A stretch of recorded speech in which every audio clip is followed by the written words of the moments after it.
हज़रात नहायत ही सुकून इत्मीनान के साथ तशरीफ रखें।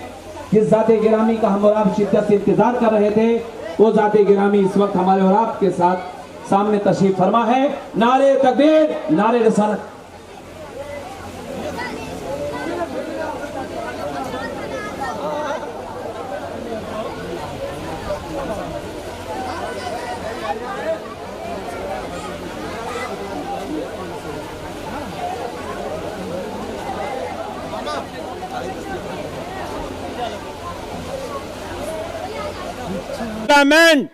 नारे तकबीर, नारे रिसालत, नारे तकबीर, नारे रिसालत।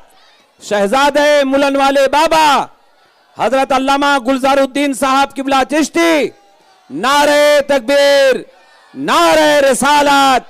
हजरत नहायत ही सुकून इत्मीनान के साथ तशरीफ रखें। जिस ज़ाते गिरामी का हम और आप शिद्दत से इंतजार कर रहे थे, वो ज़ाते गिरामी इस वक्त हमारे और आपके साथ सामने तशरीफ फरमा है। नारे तकबीर, नारे रिसालत।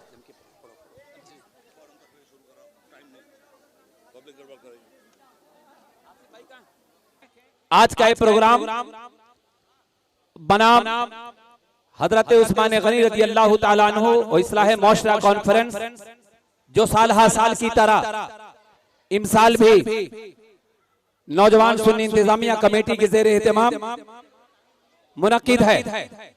जिस वजह मोहब्बत के मकर्र खुसूसी एक ऐसी जात है, एक ऐसी शख्सियत है, अल्लाह के शेरों को आती नहीं रुबाही, दारा सिकंदर से वो मर्दे फकीर औला हो जिसकी फकीर में बूय असदुल्लाही। शहादत है मतलूबो मकसूद मोमिन, न माले गनीमत न किश्वर कुशाई। जब इश्क सिखाता है आदाब खुदागाही, खोलते हैं गुलामों पे असरारे शहनशाही। हजरत गिरामी रेल से लेकर जेल तक और जेल से लेकर के पार्लियामेंट तक सैर करने वाली शख्सियत, शोलों से खेलने वाला मुकर्रिर हजरत अल्लामा उबैदुल्लाह खान आज़मी साहब किबला की ज़ाते गिरामी है, जो इस वक्त हमारे और आपके निगाहों के सामने तशरीफ फरमा है। खालिद तारिक कभी मौजों के कदम लेते हैं, तारिक कभी मौजों के कदम लेते हैं, खालिद कभी हाथों में आलम लेते हैं। हर दौर में उड़ते हैं यजीदी फितने, हर दौर में उड़ते हैं यजीदी फितने, तो हर दौर में शब्बीर जन्म लेते हैं। खतीबुल हिंद की तकरीर तबे यार को बेचैन करती है, इनकी तकरीर तबे यार को बेचैन करती है। सबब क्या है वही कहते हैं जो दिल पर गुजरती है। नारे तकबीर, नारे रिसालत। जमीन से उठेंगे तो आसमां होंगे, ऐसे खतीब इस जमाने में फिर कहां होंगे। नारे तकबीर, नारे रिसालत। निहायत ही सुकून इत्मीनान के साथ तशरीफ रखें। शहजादे मुलन वाले बाबा हजरत अल्लामा गुलजारुद्दीन साहब के बिला भी तशरीफ रखते हैं। मैं नौजवान सुन्नी इंतजामिया कमेटी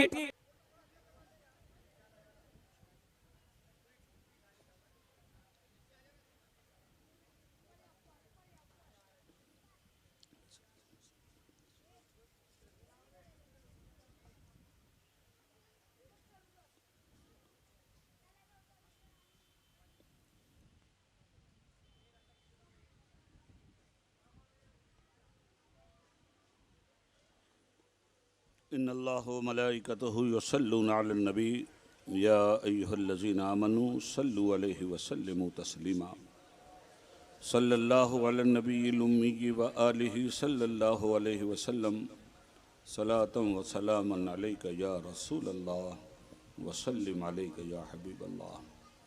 सुब्हान रब्बिका रब्बिल इज़्ज़ति अम्मा यसिफून व सलामुन अलल मुरसलीन वल्हम्दुलिल्लाहि रब्बिल आलमीन। नहमदुहु व नुसल्ली अला हबीबिहिल करीम। अल्हम्दुलिल्लाह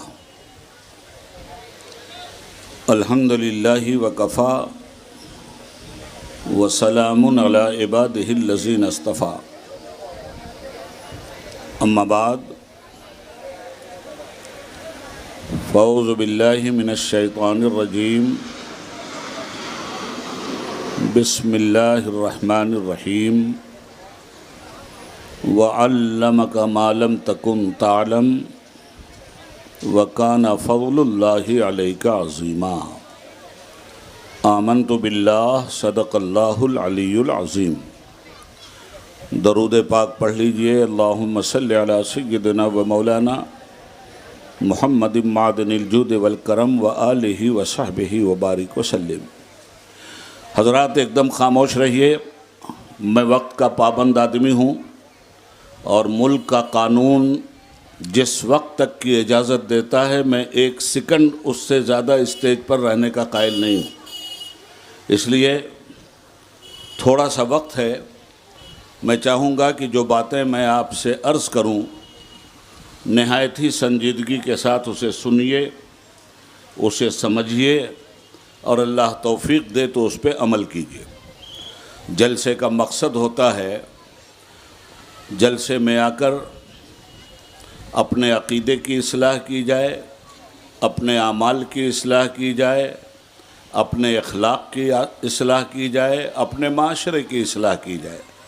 अगर इसके लिए आप जलसा करते हैं तो सवाब है, और जलसे में हू हल्ला करना है, नाचना है, तो नाचने के लिए बहुत सारी महफ़िलें हैं। अल्लाह के लिए, अल्लाह के रसूल के स्टेज को इसके लिए इस्तेमाल मत कीजिए। दुनिया में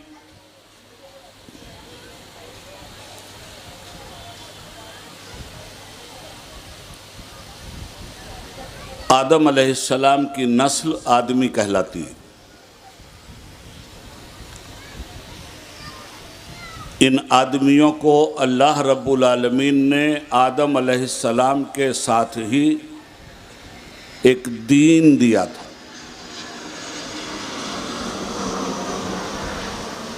और उस दीन का नाम रब्बुल आलमीन ने इस्लाम रखा।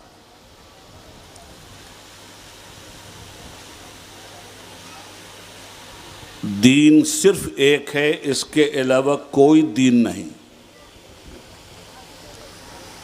फिर इन इंसानों ने अपनी अक्ल यार के ज़रिए अपने नफ्स को मुतमईन करने के लिए खुदा का रास्ता छोड़कर अलग अलग रास्ता गढ़ा, और उन गढ़े हुए रास्तों का नाम मज़हब और धर्म रख लिया। अल्लाह का दीन सिर्फ एक है जिसका नाम इस्लाम है। कायनात को पैदा करने वाले का दीन सिर्फ एक है जिसका नाम इस्लाम है। और इस इस्लाम को पैगंबर आखिरुज़्ज़मा हज़रत मोहम्मद मुस्तफ़ा सल्लल्लाहु अलैहि वसल्लम की ज़ात से रब्बुल आलमीन ने शुरू नहीं किया।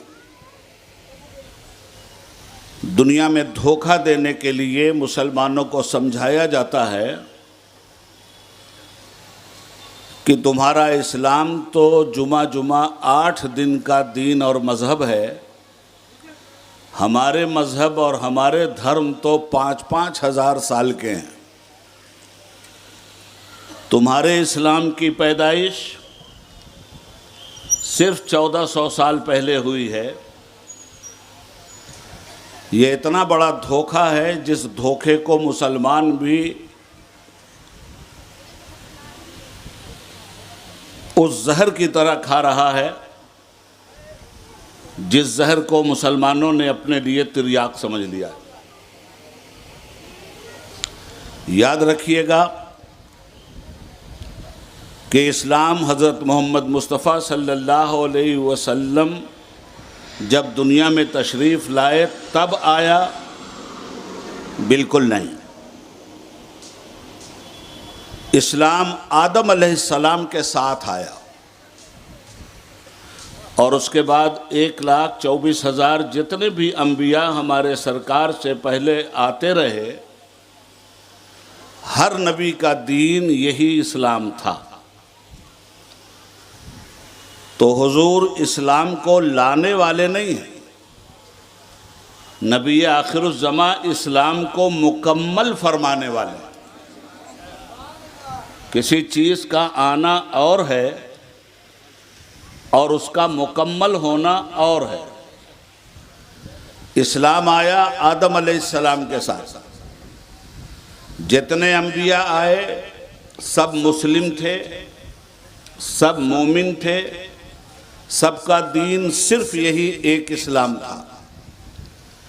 और इस इस्लाम की 3 बुनियादी बातें हर दौर के नबी ने अपनी उम्मत के सामने, औलाद आदम के सामने पेश की। एक बुनियादी बात यह है कि इस कायनात को पैदा करने वाला अकेला रब्बुल आलमीन है। अल्लाह अहद है, अल्लाह समद है, लम यलिद है व लम यूलद है व लम यकुल लहू कुफुवन अहद है। दुनिया के सारे इंसानों को सारे नबियों ने पहला पैगाम ये दिया कि अल्लाह एक है, उसकी ज़ात में कोई शरीक नहीं, उसके काम में भी, उसकी सिफात में भी उसका कोई शरीक और उसका कोई हमसर नहीं है। ये अकीदा एक खुदा के सामने सर झुकाने वालों को हज़ारों बातिल खुदाओं के सामने सर झुकाने से बचा लेता है।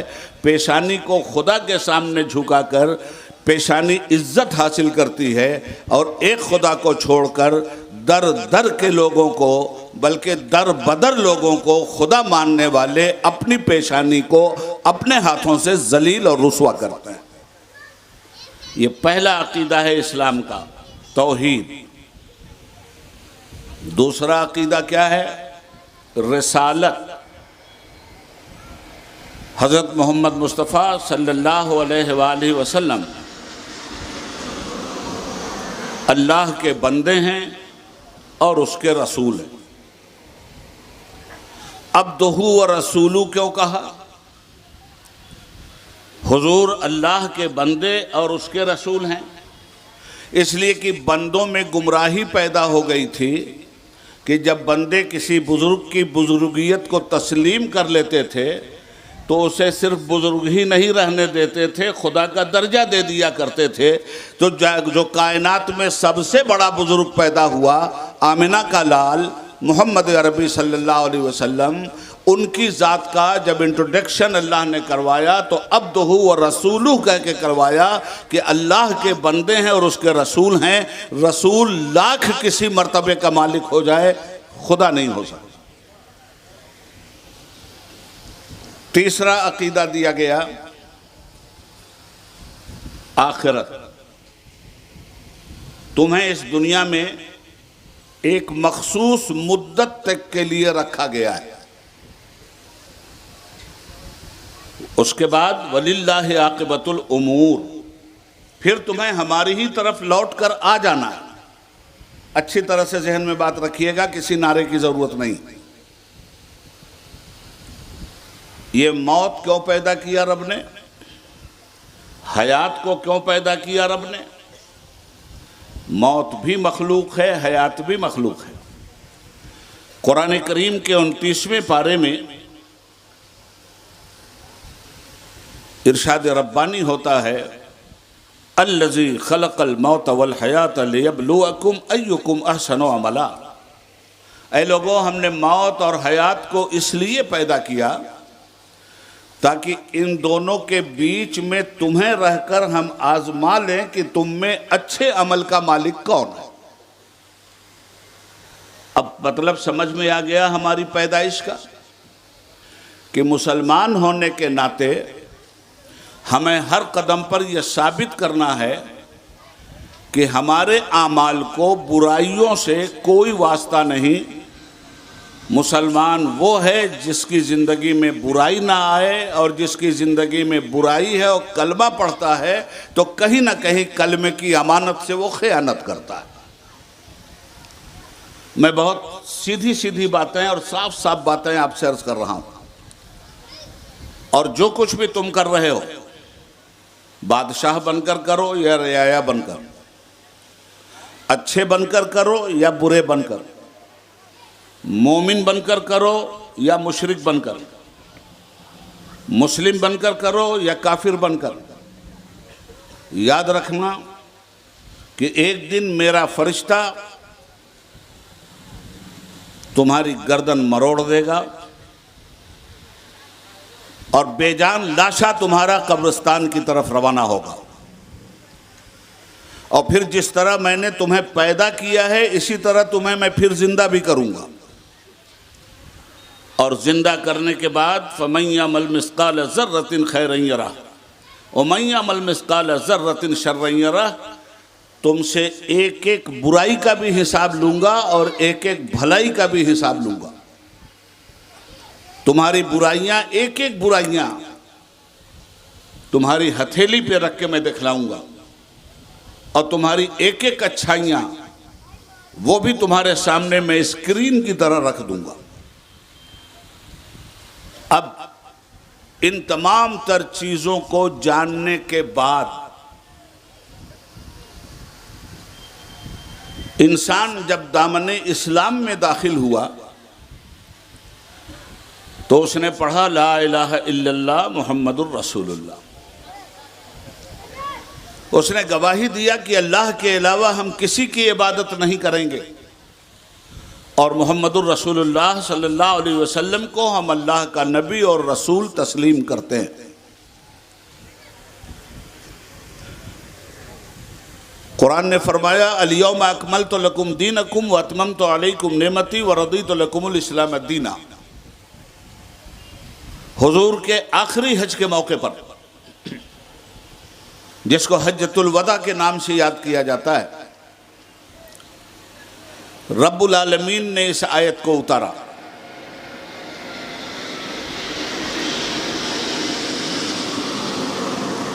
और ऐलान कर दिया कि ए आदम की औलादो, जो दीन इस्लाम आदम की आदमियत से चला था, जो दीन इस्लाम नूह की शुजाअत लेकर आई थी, जो दीन इस्लाम लूत की हिकमत लेकर आई थी,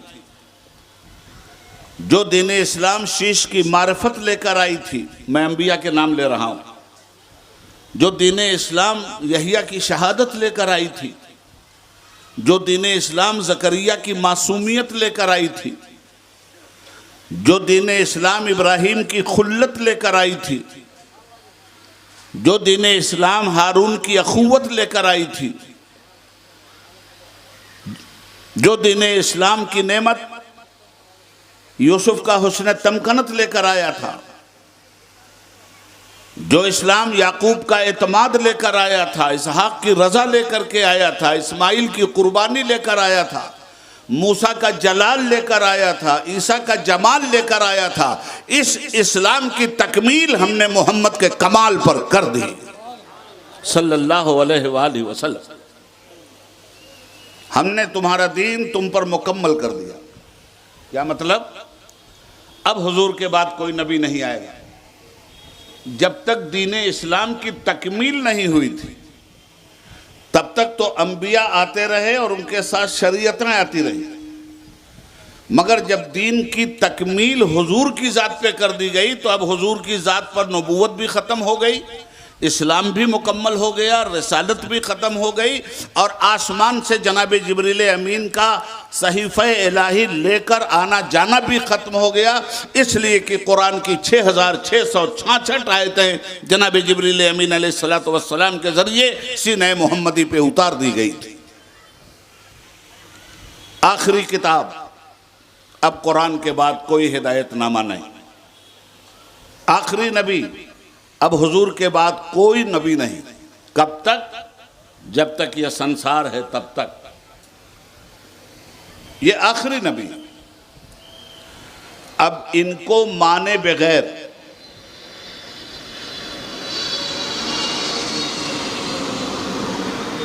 अगर कोई अल्लाह को एक माने और किसी की इबादत ना करे और हज़रत मोहम्मद मुस्तफ़ा सल्लल्लाहु अलैहि वसल्लम को ना माने तो लाख अल्लाह अल्लाह वो करे और अल्लाह की इबादत करे और अल्लाह को सिर्फ वहदहु ला शरीक माने, इसके बाद भी न वो मोमिन है न वो मुस्लिम है।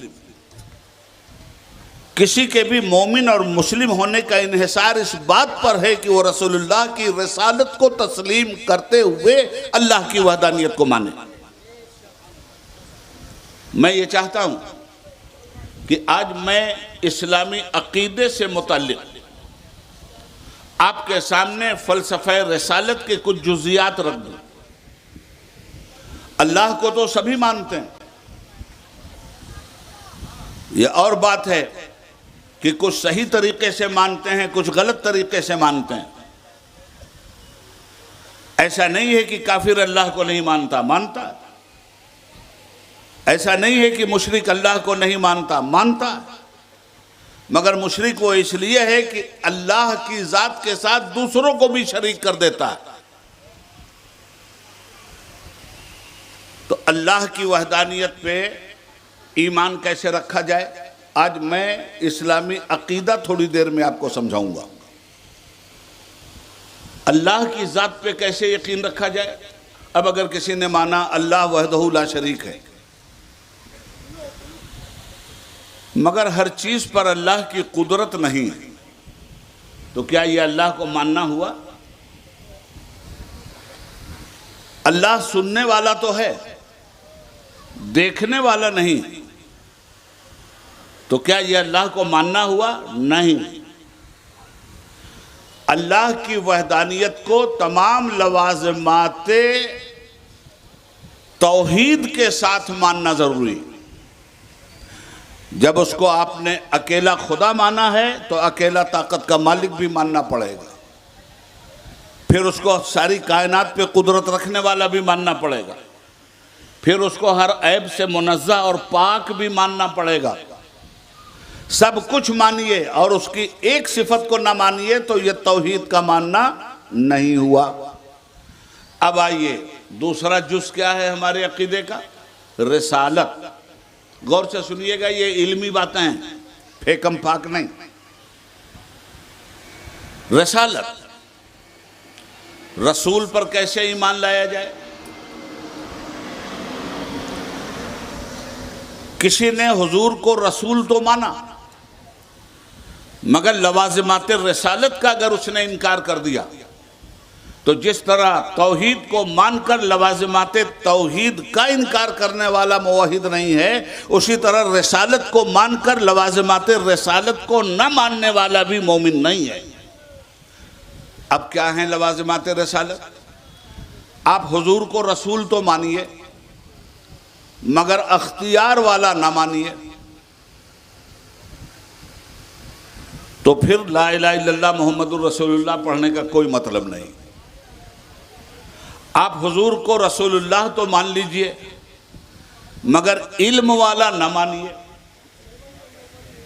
तो फिर रसालत का कलमा आपको कोई फायदा नहीं पहुंचा सकता। ये नमाज, रोज़ा, हज, ज़कात तो इसके बाद के मरहले हैं। यही मरहला अगर ख़राब हो गया तो फिर नमाजों का कोई मतलब नहीं। अकीदे का मरहला अगर ख़राब हो गया तो आमाल का कोई मतलब नहीं। तो सबसे पहले अपने अकीदे को दुरुस्त और सही रखना चाहिए। अल्लाह सारी कायनात का मालिक है, उसका कोई शरीक व शहीम नहीं है। यह है तौहीद का अकीदा। अब रसूल की रिसालत को कैसे माना जाए? रसूल माना है तो इल्म भी मानना पड़ेगा, और रसूल माना है तो अख्तियार भी मानना पड़ेगा। अब फिर हम एक बात और आपको बता दें कि ये नबी होता क्या है। ये कायनात पे नज़र है ना आपकी, ये ज़मीन जिस पे आप बैठे हैं, ये जामिद है, ये चल के कहीं जा नहीं सकती। ये जितनी है उसमें घट बढ़ नहीं सकती। इसी ज़मीन पर परवरदिगार ने पौधे पैदा किए हैं। ये दरख्त देखिए आपके सामने खड़ा है, ये दरख्त इस ज़मीन से अफजल है।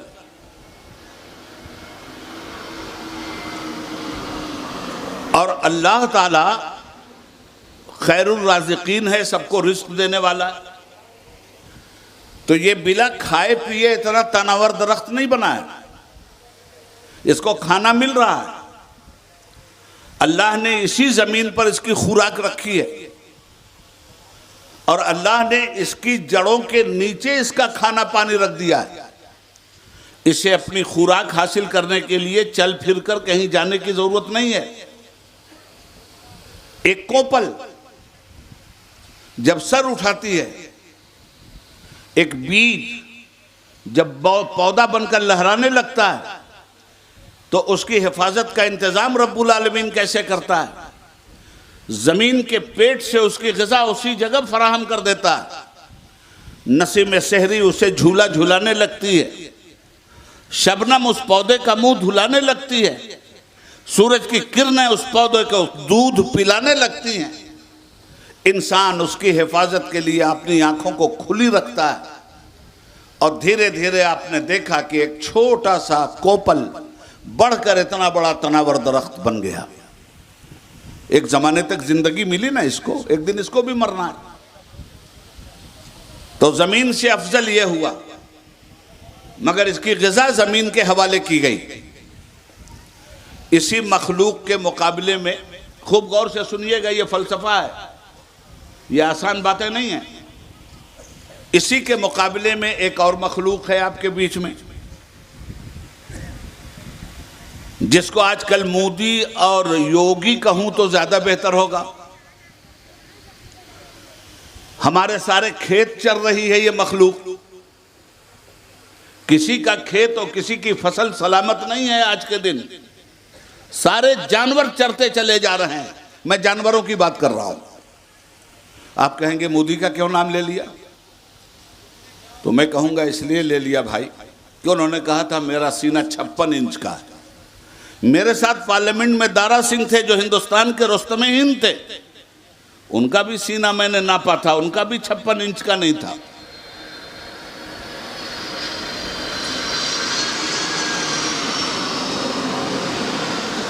मगर यह आदमी कहता है मेरा सीना 56 इंच का है। मैंने इंसानों की तारीख में किसी इंसान का सीना तो 56 इंच का नहीं देखा। हाँ, गधे का सीना हो सकता है 56 इंच का, बैल का सीना हो सकता है 56 इंच का, भैंसे का सीना हो सकता है 56 इंच का, इंसान का तो नहीं भाई। अब ये अपने को गिन लें कि किस कौम में है।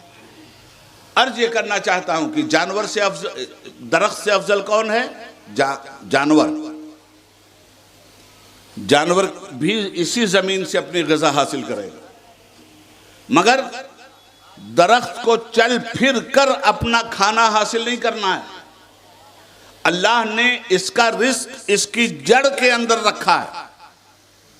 मगर जानवर अगर अपनी जगह रुका रहे, खाना है उसे तो चलना पड़ेगा, पीना है उसे तो चलना पड़ेगा।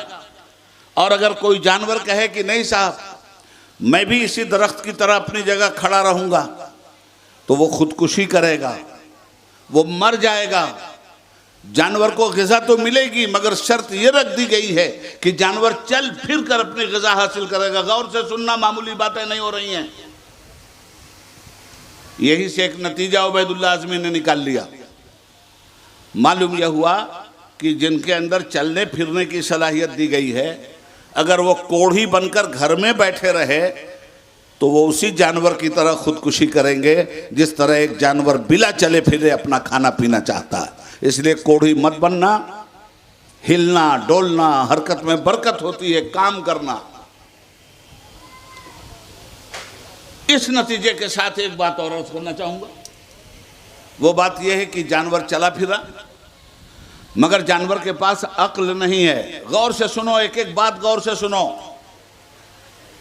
जानवर के पास इल्म नहीं है, जानवर के पास शऊर नहीं है, इसलिए जानवर को उसकी फितरत के हवाले कर दिया रब्बुल आलमीन ने।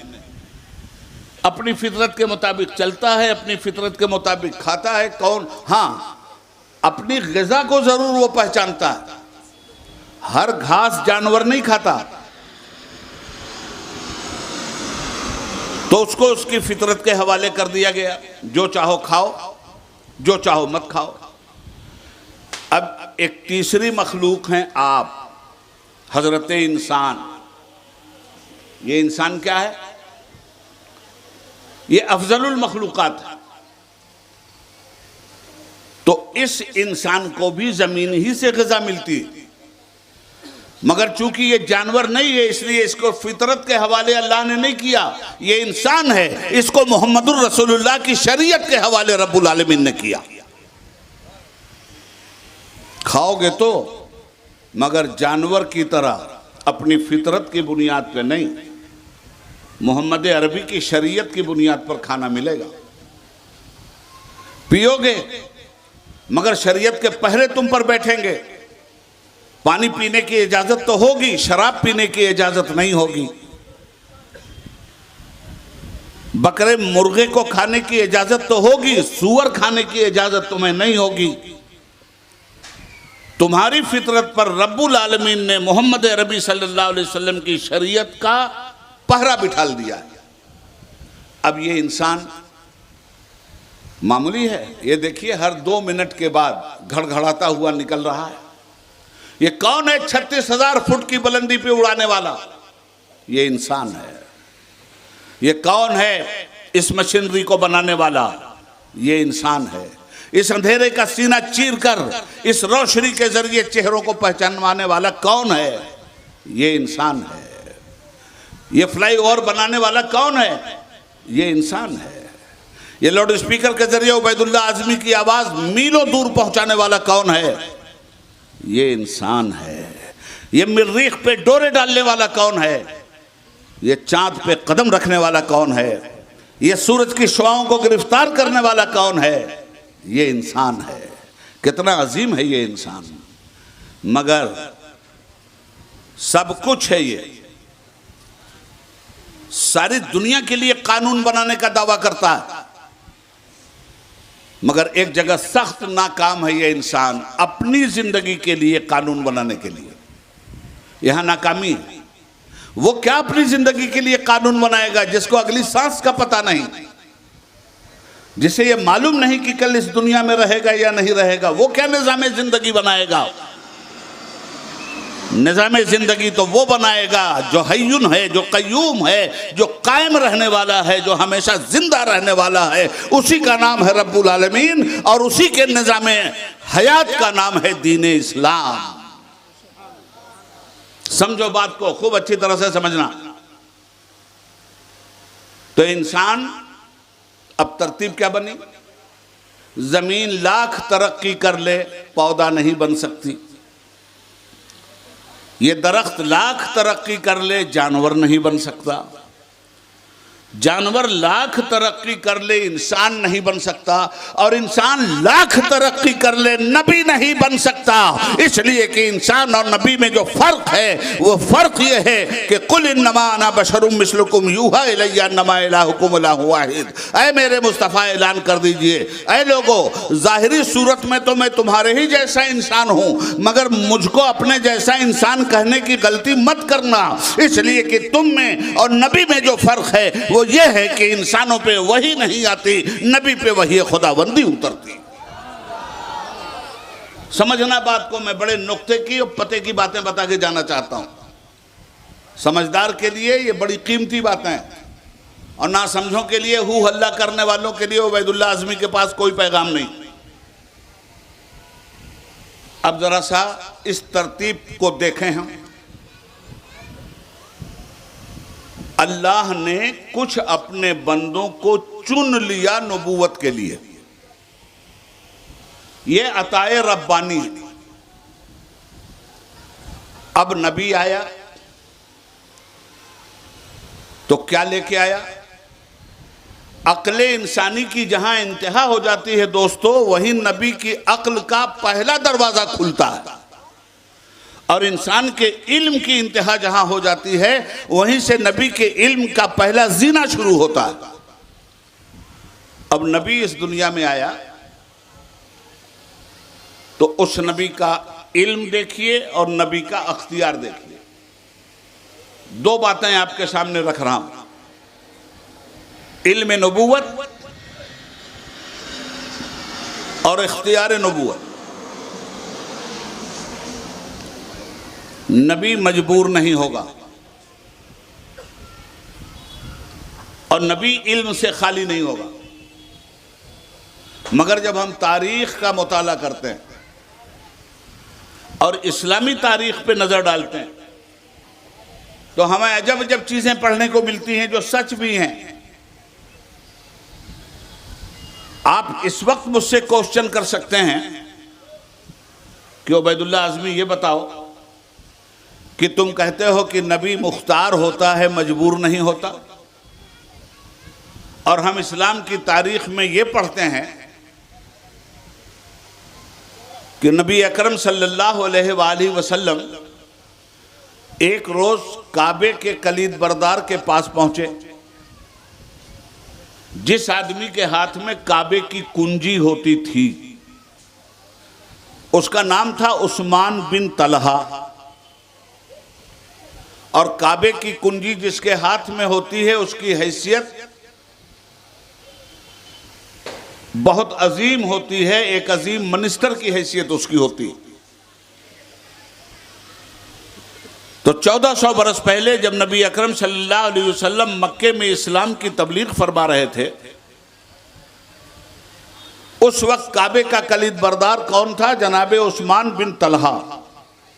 हुजूर उनके पास गए और कहा, उस्मान जरा काबे की चाबी मुझे दे दो, मैं खाने काबा के अंदर दाखिल होकर अपने दादा इब्राहिम अलैहिस्सलाम की इस इबादत गाह में अपने रब का सजदा कर लूं। यह है इस्लाम की तारीख में, तारीख इस्लाम बता रहा हूं आपको। तो उस्मान बिन तलहा काफिर थे उस जमाने में। उन्होंने कहा, मोहम्मद सुनो सल्लल्लाहु अलैहि वसल्लम, यहूदो नसारा कुफार व मुशरिकीन को तो मैं ये चाबी दे सकता हूं, तुम्हें नहीं दे सकता। अब तारीख कहती है, देखो पैगंबर कितना मजबूर थे कि काबे की चाबी तक न ले सके उस्मान बिन तलहा से।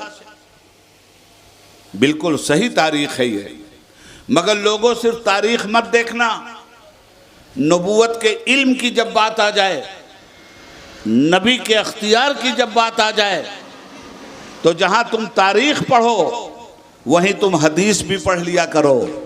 तारीख कहती है कि हुजूर मजबूर हैं, उस्मान बिन तलहा से चाबी मांगा और उसने चाबी नहीं दिया। ये वाकया बिल्कुल सच्चा है और ये वाकया दर्शाता है और बतलाता है कि पैगंबर उस्मान बिन तलहा के सामने मजबूर थे और उनसे चाबी न ले सके। जो चाबी छीन ले वो मुख्तार होता है, जो चाबी से महरूम हो जाए वो मजबूर होता है। तो तारीख बता रही है कि पैगंबर मजबूर थे, मगर जहां तारीख ने पैगंबर की मजबूरी का चेहरा दिखाया है, वहीं हदीस मुस्तफ़ा ने पैगंबर के अख्तियारात का ठाठे मारता हुआ समुंदर भी हमारे सामने पेश किया है। कहानी यहीं तक खत्म नहीं होती। जब उस्मान बिन तलहा ने कहा तुम्हें चाबी नहीं दी जाएगी, अरे गैरे नथु खैरे को हम चाबी दे देंगे मगर तुम्हें हम चाबी नहीं देंगे, तो जुबान रिसालत खुली, अख्तियार का समुंदर ठाठे मारने लगा और अख्तियारात की सुनामी हदीस मुस्तफ़ा में लहराने लगी। अल्लाह के हबीब जख्म खुर्दा इंसानियत के तबीब सल्लल्लाहु अलैहि वसल्लम ने फरमाया, उस्मान चाबी नहीं दोगे? कहा नहीं देंगे तुम्हें चाबी। तो फरमाया तो फिर मुझसे भी सुन लो, कल इसी मकाम पर यह चाबी मोहम्मद तुमसे ले लेगा। ये मजबूरी बोलती है या अख्तियार बोलता है?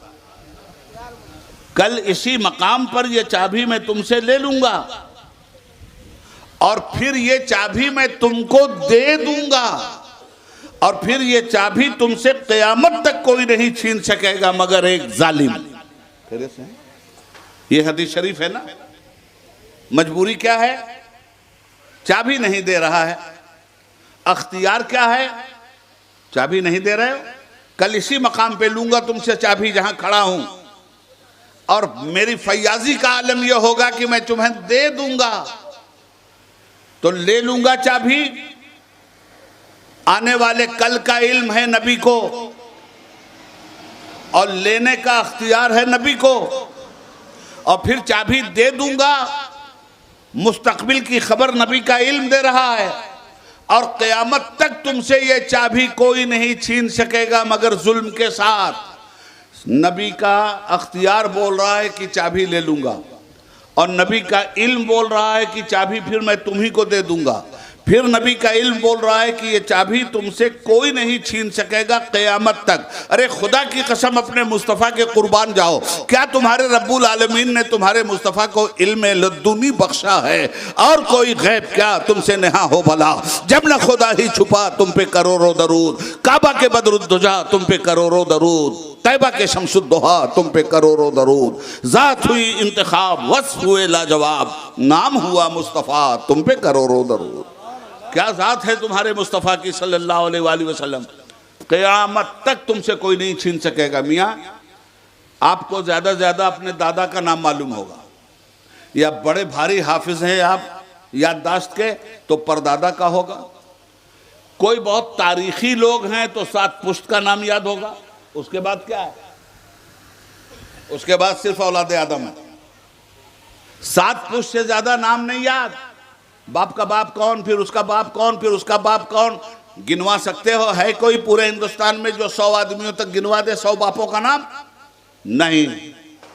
है कोई जो किसी की नस्ल को जिंदा रहने की गारंटी दे दे?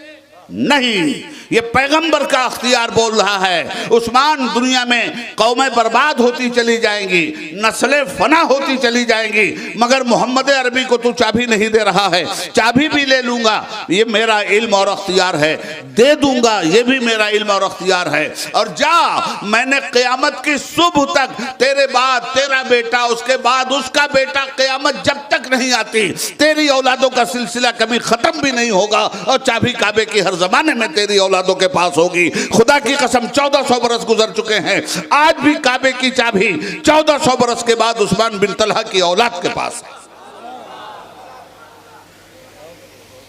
और क्या लोगे सनत पैगंबरी के काम पर,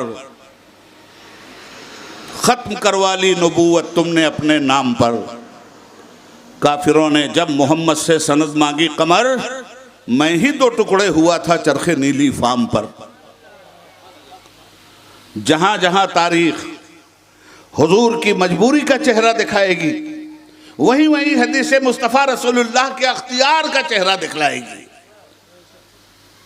आगे बढ़ते हैं, वक्त कम है, एक आध मिसाल और लीजिए। तारीख कहती है इतना मजबूर किए गए और इतने मजबूर हो गए, और सच्ची तारीख है ये, कि मक्के में पत्थर खाते रहे, कुछ न बिगाड़ सके। गालियां सुनते रहे, गाली देने वालों का जवाब देने की कुव्वत न और ताकत नहीं थी। यहां तक कि घर छीन लिया गया पैगंबर का, कत्ल करने का मंसूबा बना पैगंबर को, और पैगंबर को अपना वतन छोड़ना पड़ा, मक्का से मदीना हिजरत करनी पड़ी, पैगंबर को रास्ते की दुश्वारियां झेलनी पड़ी। यह है पैगंबर की वो मजबूरी जिसमें अख्तियारात का कोई लहराता हुआ समंदर नहीं दिखलाई देता। पैगंबर ने हिजरत किया है, तारीख से इस हिजरत को मजबूरी का नाम देती है।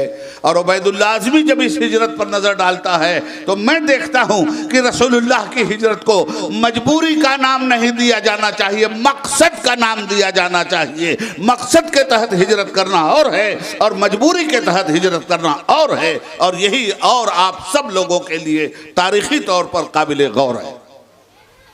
हुजूर ने हिजरत की, रात के अंधेरे में छुपकर हिजरत की, तारीख बताती है। मैं कुफार की निगाह से बचने के लिए हजरत अबू बकर सिद्दीक को साथ में लिया, मक्के से बाहर निकले, 4 मील की दूरी पर एक पहाड़ पे चढ़ गए। पहाड़ का नाम गारे सौर है। उसमें जाकर रसूल पाक और हजरत सिद्दीक अकबर छुप गए ताकि दिन भर हम छुपे रहें, कुफार को पता न चले, और जब रात हो जाए तो फिर हम मदीने का सफर करें। यही तो मकसद था छुपने का। छुपे, उधर काफिरों ने गुमाश्ते दौड़ाए, ऐलान कर दिया दारुन नदवा के लोगों ने कि ऐ लोगों निकलो मोहम्मद को तलाश करने, उन्हें जिंदा लाओ या मुर्दा लाओ, जो भी उन्हें गिरफ्तार करके लाएगा या कत्ल करके लाएगा उसे 100 सुर्ख ऊंट इनाम में दिए जाएंगे। और उसको सोने से लाद दिया जाएगा। सोने के लालची दौड़े, ऊंटों के लालची दौड़े, हर रास्ते पर मेरे मुस्तफ़ा तलाश किए जाने लगे, यहां तक कि ये लालची गारे सौर तक भी पहुंच गए जहां हुजूर छुपे हुए थे जिस पहाड़ में। अल्लाह का करम है, मैंने 1973 में उस गार की सिर्फ ज़ियारत नहीं की है, बल्कि उस गार के अंदर जाकर जहां मेरे मुस्तफ़ा ने आराम किया है वहां मैंने 2 रकात अपने रब की नफिल भी अदा की। हजरात, इतना गारे सौर पे पहुंच गए वो कि उनके कदम हजरत सिद्दीक़ अबू बकर को दिखाई देने लगे। आदमी खड़ा है यहां, आदमी गार में छुपा है, कदम कुफ्फार के हजरत सिद्दीक़ अकबर को दिखाई देने लगे तो उन्होंने चुपके से कहा, या रसूल अल्लाह, बड़ी मुसीबत की घड़ी आ गई। देख रहे हो मजबूरी, छुपना मजबूरी ही तो है। कहा, या रसूल अल्लाह, अब देखो बड़ा खास नुक्ता बयान कर रहा हूं, बड़ी मजबूरी की घड़ी आ गई। हुजूर, ये कुफ्फार अगर अपने कदमों पर नजर डालें तो हमें देख लेंगे।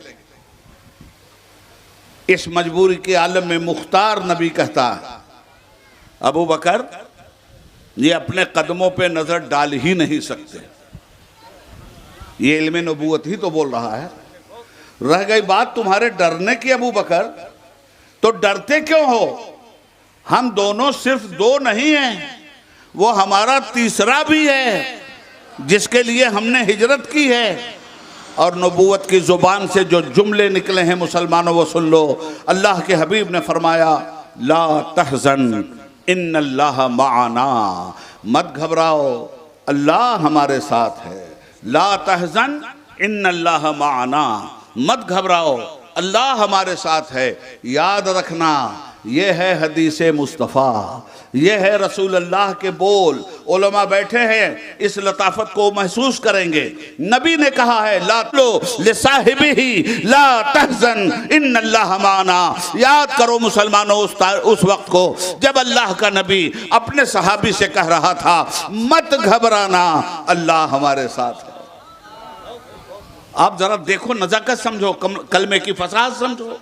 जो हुजूर ने गारे सौर में कहा था, हुजूर के जुमलों को रब्बुल आलमीन ने कुरान की आयत बनाकर कुरान में दर्ज कर दिया। और यहीं से मौलाना एक अकीदा और मिल गया।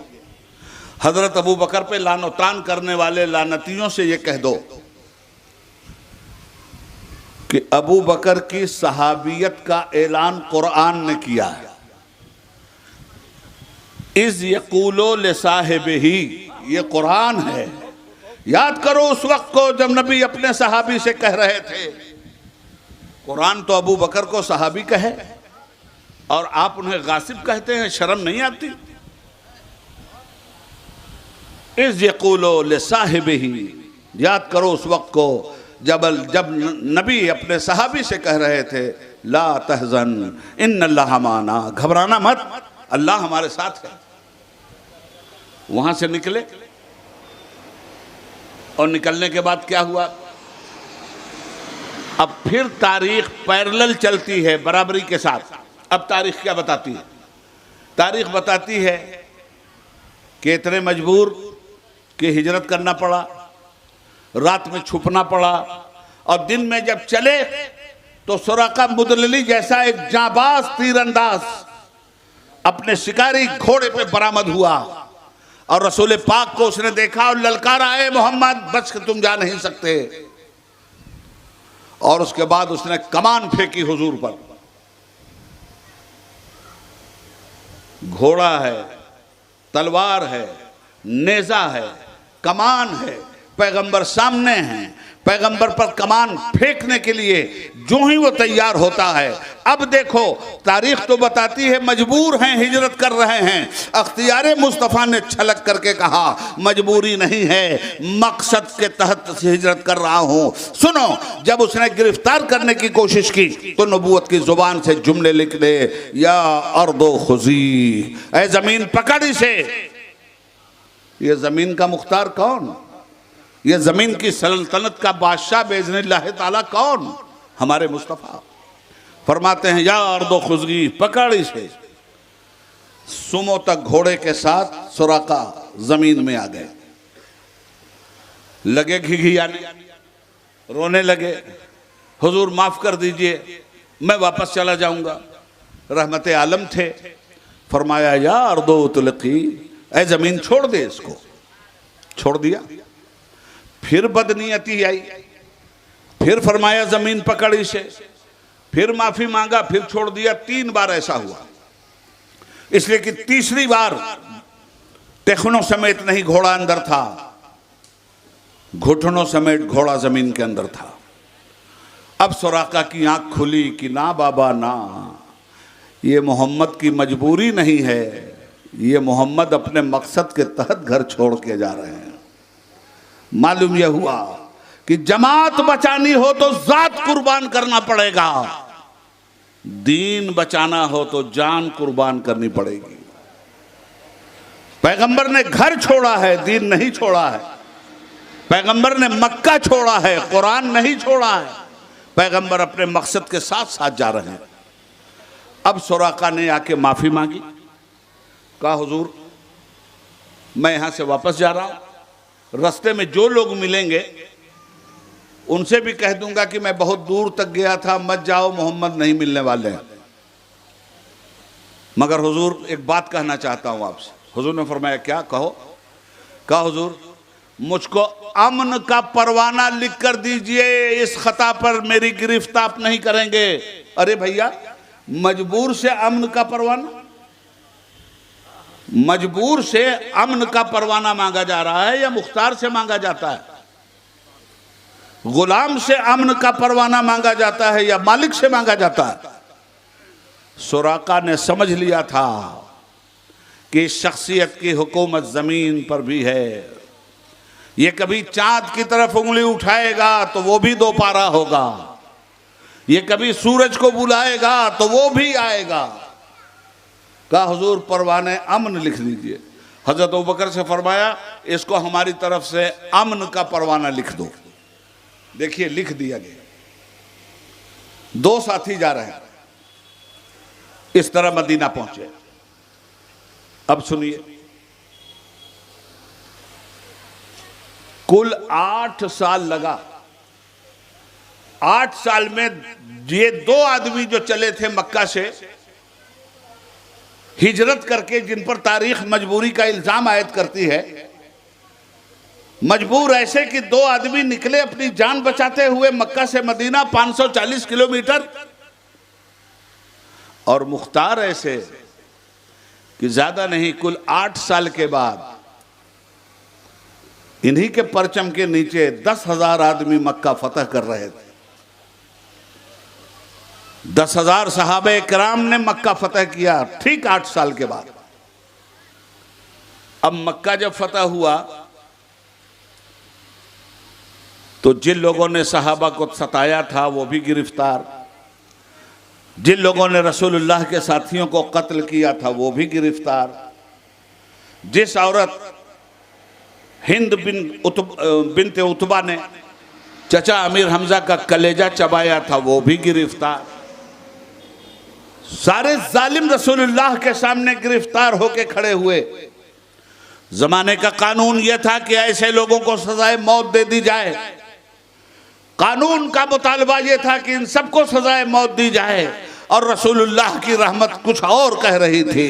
कानून कह रहा है, इंसाफ कह रहा है कि इनको सजा दी जाए, और मोहम्मद अरबी की रहमत कह रही थी ला तसरीब अलैकुमुल यौम फअंतुमुत तलका, अरे जाओ, बिला शर्त मैं तुम सबको माफ करता हूं, मोहम्मद किसी से बदला नहीं लेता। यह है इस्लाम। आज हम लोग बात बात पे एक दूसरे से बदला लेते हैं। वहां खून के प्यासों को माफ किया जा रहा है। जलसों का मकसद होता है मुसलमानों अपने नबी की तालीम को जानना, अपने नबी की जात को जानना, उनकी रसालत की ताकत को जानना, उनके खुदा की वहदानियत को जानना, यौम आखिरत के फैसले को जानना। अगर यह है जलसे का मकसद तो जलसा कामयाब है। मक्का की सरजमीन पर जब काबा में मेरे मुस्तफ़ा तशरीफ ले गए तो 360 वहां बिठा ले गए थे, जिनकी हैसियत सिर्फ 420 की थी। 360 माबूदाने बातिल। हुक्म रिसालत हुआ, तोड़ो सबको। दनादन तोड़े गए। इनका जो सबसे बड़ा सनम था उसका नाम था हुबल। वो काबे के ऊपर तांबे से बनाया हुआ गधा बैठा हुआ था, काबे के ऊपर। हुजूर ने उसको देखा, नीचे तो सब तोड़े जा रहे हैं, उसको देखा, उसी की कसम खा के ये लोग चलते थे।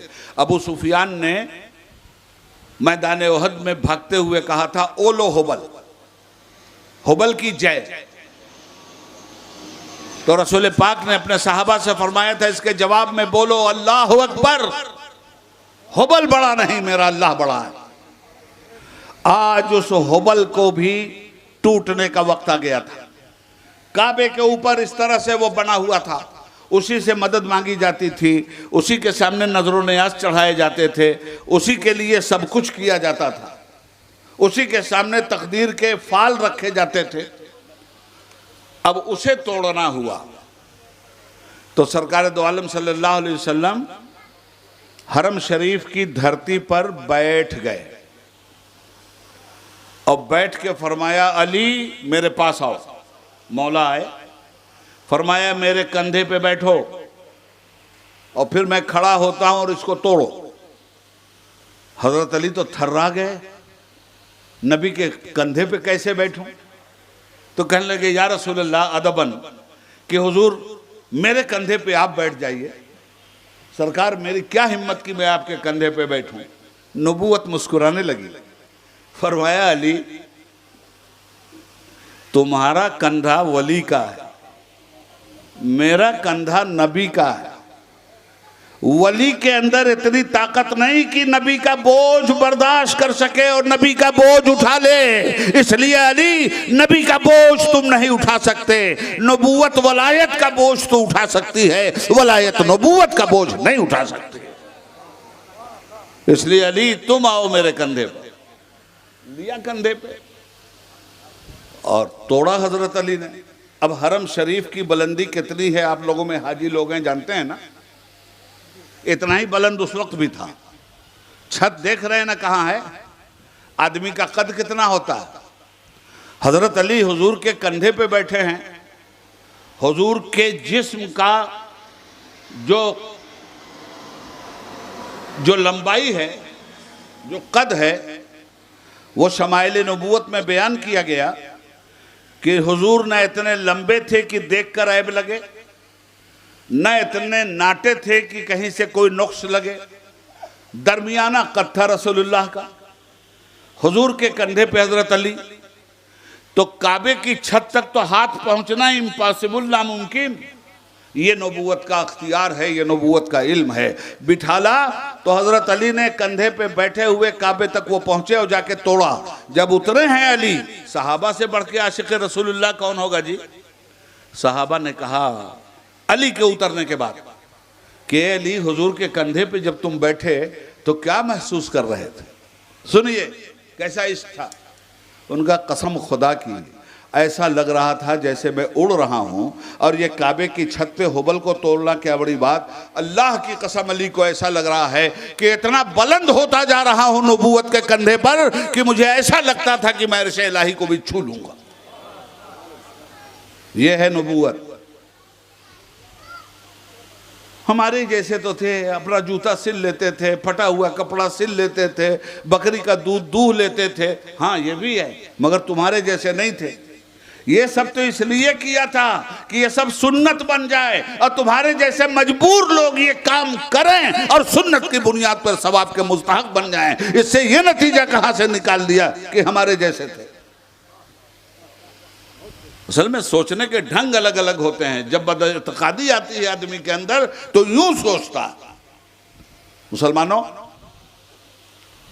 अल्लाह के नबी सरवर कायनात सल्लल्लाहु अलैहि वसल्लम ने जब ये सुराका वापस जाने लगे थे ना, तो जब पलटे ये अमन का परवाना लेकर, तो हुजूर ने फरमाया या सुराका ताल, ऐ सुराका इधर आओ। अब ये डरे कि या अल्लाह कहीं ऐसा तो नहीं होता कि ये मुआहिदा टूट जाएगा। ये कोई मोदी योगी का मुआहिदा है कि टूट जाए, जो जिंदगी में कभी सच ना बोलें और अगर एक बार सच बोलें तो कभी वादा ना पूरा करें। नहीं, ये नबूवत का वादा था, ये कभी नहीं टूट सकता। बुलाया इधर आओ, आइए गौर से सुनिए बात। जब इधर आए तो हुजूर ने हाथ पकड़ लिया, कहा सुराका हमारे दरबार से कोई खाली महरूम नहीं जाया करता। किस लालच में आए थे मुझे कत्ल करने, ये तो बताओ। किस लालच में आए थे मुझे गिरफ्तार करने? ऊंट की लालच में आए थे ना, सोने की लालच में आए थे ना। ऐसे हाथ उठा दिया सुराका का, कहा सुराका ये अरबों के सोने की हैसियत क्या है? इस दुनिया में सबसे कीमती अगर कोई सोना है तो वो किसरा के बादशाह का कंगन है। ले मोहम्मदुर रसूलुल्लाह तेरे हाथ में किसरा का कंगन पहना रहे हैं। ए भाई, इधर मजबूरी, हिजरत। किसरा का मतलब ईरान का बादशाह। आज का जैसे ट्रंप है ना, आज का जैसे अमेरिका, वैसे कल का था ईरान। हुजूर फरमाते हैं उसका कंगन तेरे हाथ में। तो जब तक ईरान फतह नहीं होता कंगन मिलता क्या?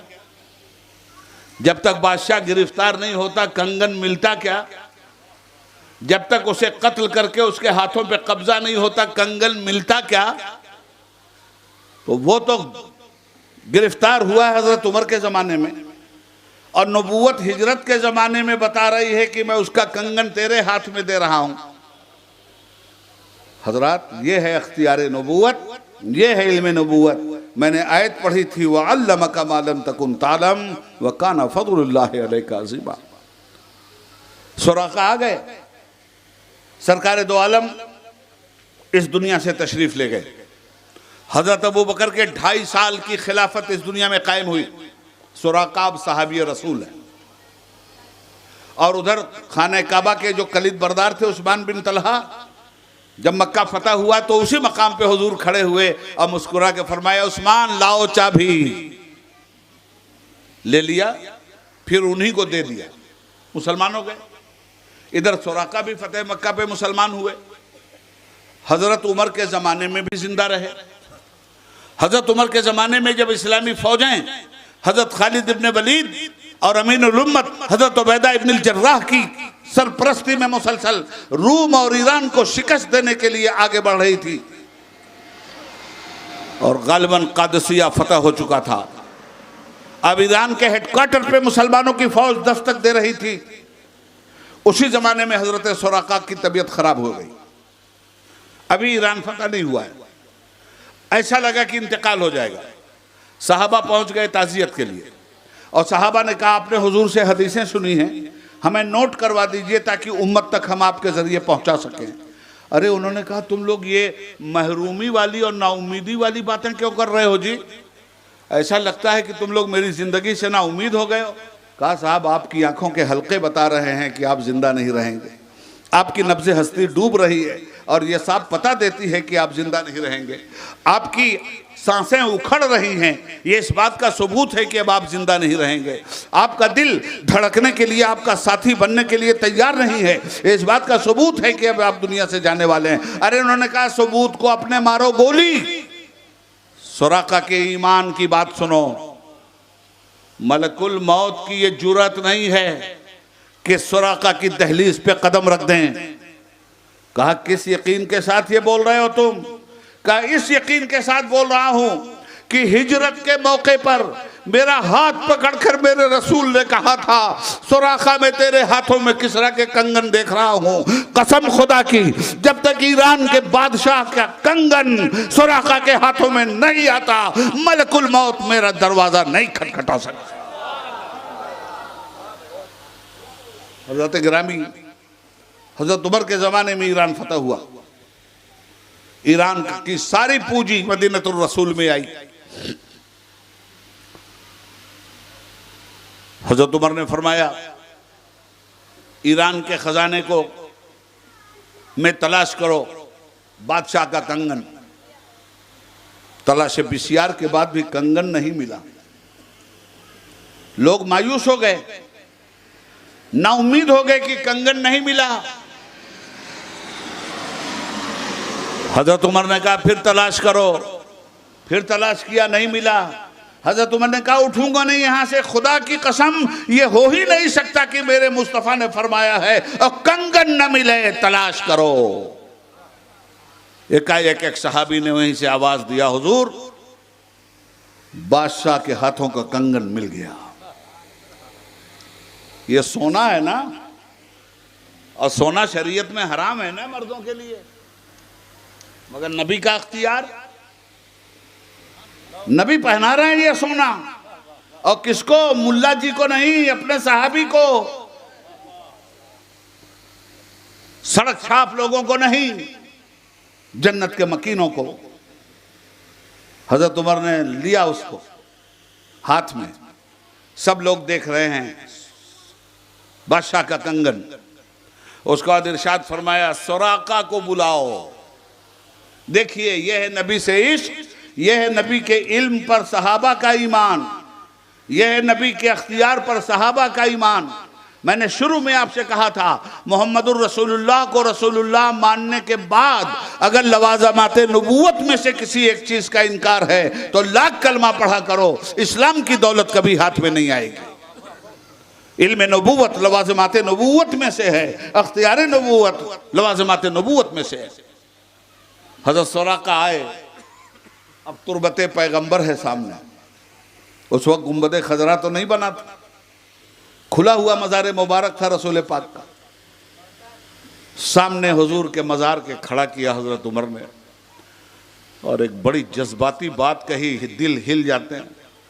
कहने लगे ऐ मेरे रसूल, ऐ मेरे मुस्तफ़ा, ऐ खुदा के मुश्तबा व मुर्तज़ा, या रसूल अल्लाह, ये वही उमर है जो मक्के में ऊंट चराया करता था। ये वही उमर है जिसकी हैसियत एक पहलवान के अलावा कुछ न थी। मगर मेरे आका, आपने जब अपनी गुलामी दिया तो आपने अपने गुलामों को, बादशाहों को गुलाम बनाने का सलीका और हुनर सिखाया। ये मेरे नबी, पूरे ईरान की दौलत आपके कदमों में है।